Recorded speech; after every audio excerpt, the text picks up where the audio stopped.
Selamat pagi anak-anak. Selamat pagi, Bu. Bagaimana kabarnya? Sehat? Sehat, Bu. Oke. Ada yang tidak hadir? Enggak, Bu. Bagus. Sekarang kita akan masuk ke materi yaitu hidup rukun. Tetapi sebelum kita masuk materi, Ibu mau bertanya dulu. Siapa di sini yang mempunyai kakak atau abang atau adiknya di rumah? Oke. Ibu akan memilih Laura, yang lainnya turunkan tangannya. Ibu mau bertanya Laura, apa atau bagaimana hubunganmu di rumah dengan kakakmu, dengan abangmu, dengan adikmu? Apakah baik-baik saja atau sering berantem?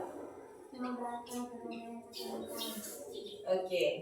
Si Laura sering berantem karena makanan, karena mainan dengan kakaknya ya.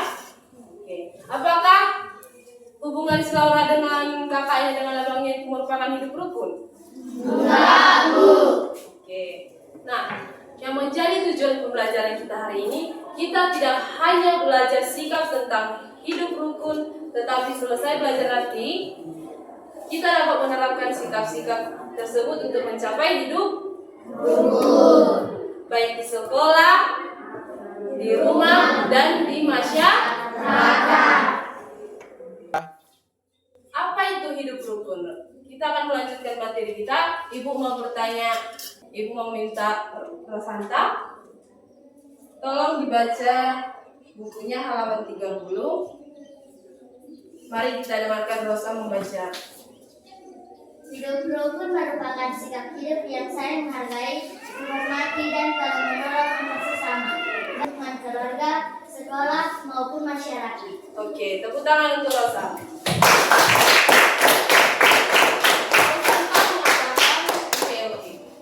Rosanta mengatakan hidup rukun itu yaitu saling menghargai, saling tolong-menolong, dan saling menghormati. Betul? Betul. Oke, Ibu akan melanjutkan materi yaitu saling menghormati. Saling menghormati itu apa sih? Oke, seperti yang kita dengarkan tadi penjelasan dari Frecia tentang hidup rukun. Hidup rukun itu ada 3 kata kunci, yaitu saling menghargai, menghormati, dan tolong-menolong.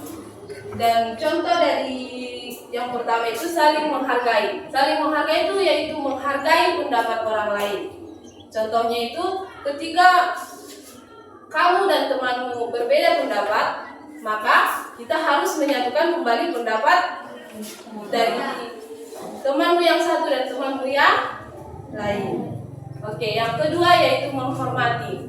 Menghormati hak-hak orang lain. Jangan jika kamu memiliki hak, kamu semena-mena dalam melakukan apa yang kamu kehendaki.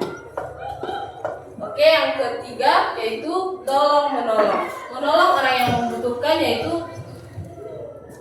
ada dalam diri kita, yaitu kalau orang lain minta tolong kepada kita atau teman kita yang membutuhkan bantuan kita, kita harus apa?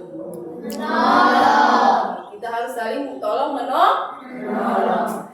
Untuk contoh lain dari tolong-menolong, ketika kamu melihat temanmu lupa membawa pulpen dan kamu memiliki pulpen lebih dari satu, kamu memberikan satu untuk dipinjam oleh temanmu. Itulah contoh dari tolong-menolong. Nah, tadi kalian sudah mendengarkan contoh penerapan dari hidup rukun. Semua mengerti?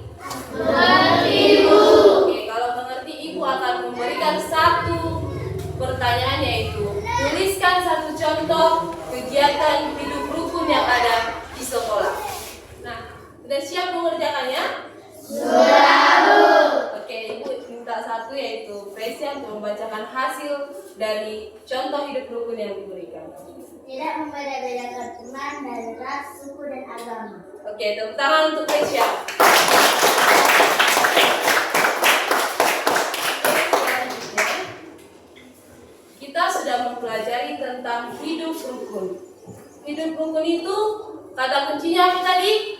Menghargai, menghormati, tolong-menolong. Oke, kita harus menerapkan ketiga hal itu untuk kehidupan kita sehari-hari. Oke, tadi kita sudah mempelajari tentang tentang bagaimana penerapan hidup rukun dalam kehidupan kita sehari-hari.